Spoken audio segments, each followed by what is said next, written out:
Ce que vous devez savoir lorsque vous répondez à une demande de soumission. Lorsqu'une entreprise envisage de vendre au gouvernement, elle doit rechercher des opportunités antérieures et actuelles pertinentes afin d'évaluer si faire des affaires avec le gouvernement est une opportunité viable et vaut l'investissement en temps. Comme toute entreprise ou organisation, certains biens et services sont plus importants que d'autres. Voici la structure de la demande de soumission. Partie A. Renseignements généraux dont le ministère qui a lancé la soumission et le moment où les réponses doivent être reçues. Partie B. Les exigences, qui comprend l'énoncé des travaux, la durée estimée du contrat et les ressources requises. Partie C. Les critères de sélection, par exemple, meilleur rapport qualité-prix, meilleure correspondance aux besoins ou prix le plus bas. Partie D. Les clauses contractuelles résultantes qui comprend l'énoncé des travaux, les termes et les conditions, la durée du contrat et le paiement. Partie E, le formulaire de réponse du soumissionnaire qui comprend le nom légal du soumissionnaire, son représentant et le prix proposé. Voici les éléments ou les sections à inclure dans votre proposition et que vous devez comprendre lorsque vous répondez à une demande de soumission. 1. Le processus d'évaluation et la méthode de sélection, comme le prix le plus bas, le meilleur rapport qualité-prix, etc., sont clairement décrits dans les documents d'invitation à soumissionner. Souvent, il peut s'agir d'un score combiné de prix et de valeur.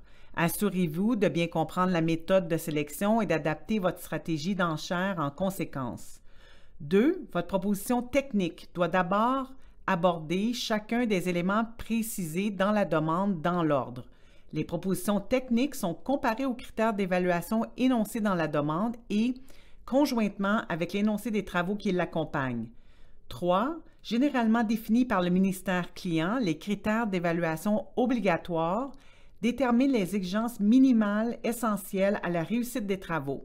Les agents de négociation des contrats doivent réduire au minimum le nombre de critères obligatoires afin d'accroître la probabilité de recevoir plusieurs soumissions, offres et arrangements. Les critères obligatoires sont évalués sur une base simple de réussite ou d'échec.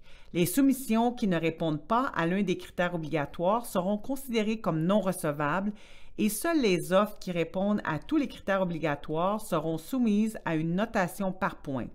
Soyez explicite en démontrant que vous répondez aux exigences obligatoires. 4. Distingue des critères obligatoires. Les critères cotés sont utilisés pour évaluer les divers éléments de l'offre ou de l'arrangement technique afin que les mérites de chaque soumission, offre ou arrangement puissent être comparés, évalués et classés. Seules les soumissions qui répondent aux critères obligatoires sont assujetties à une cote de points. Lorsque la cote de points est utilisée, les soumissions peuvent avoir besoin d'atteindre un nombre minimum de points dans l'ensemble pour être considérées comme réactives et souvent, elles doivent atteindre un nombre minimum de points pour certains critères individuels. Il ne suffit pas de seulement dire que vous avez l'expérience ou la capacité requise et, comme les exigences obligatoires, vous devez le justifier clairement et de manière convaincante. 5. La proposition financière comprend un résumé des prix des services requis. Il peut s'agir d'un prix fixe ferme ou d'une indemnité journalière ferme pour la ou les ressources proposées pour la durée du contrat proposé. Le prix est le plus souvent évalué indépendamment de l'offre technique. Dans de tels cas, votre prix ne doit pas apparaître dans une autre zone de la proposition autre que la section de la proposition financière. 6. La proposition d'entreprise fournit des informations sur l'entreprise contractante principale et les entreprises sous-traitantes. 7. Dans la section personnel proposé d'une proposition, le soumissionnaire doit se référer à la méthodologie d'évaluation pour déterminer les domaines d'expérience et les antécédents qui intéressent le plus le client. L'information la plus souvent requise pour la ou les ressources proposées est le curriculum vitae ou CV. Une entreprise doit s'assurer que les CV sont à jour et présentés en annexe en ordre alphabétique des noms et indiquer le statut d'habilitation de sécurité de la personne. Le soumissionnaire doit également mettre en gras ou en évidence les zones du CV qui sont pertinentes pour l'offre. 8.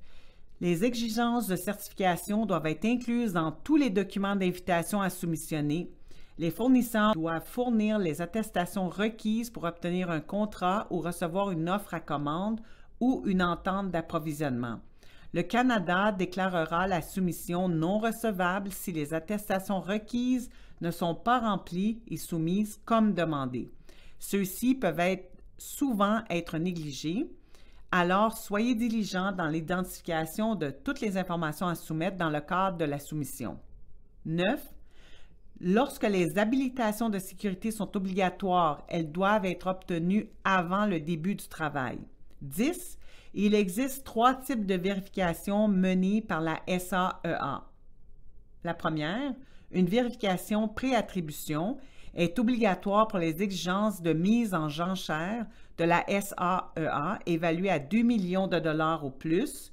Toutefois, les vérifications préalables à l'attribution peuvent être effectuées d'une valeur inférieure à 2 millions de dollars lorsqu'un besoin est identifié, soit par le ministère demandeur, soit par l'autorité contractante ou RCAA-NC.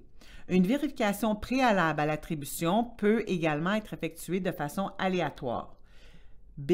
Une vérification post-attribution est effectuée pour vérifier si l'entreprise autochtone répond aux critères de propriété, de contrôle et d'emploi, ainsi qu'aux critères de contenu autochtone. L'audit peut être aléatoire ou demandé par une autorité contractante. Le but de la vérification post-attribution est de s'assurer que l'entrepreneur répond aux critères de la SAEA pendant la durée du contrat. Il assure également l'intégrité du répertoire des entreprises autochtones. C. Un audit aléatoire de conformité peut être effectué sur une base aléatoire. Il n'est lié à aucune exigence antérieure ou postérieure à l'octroi.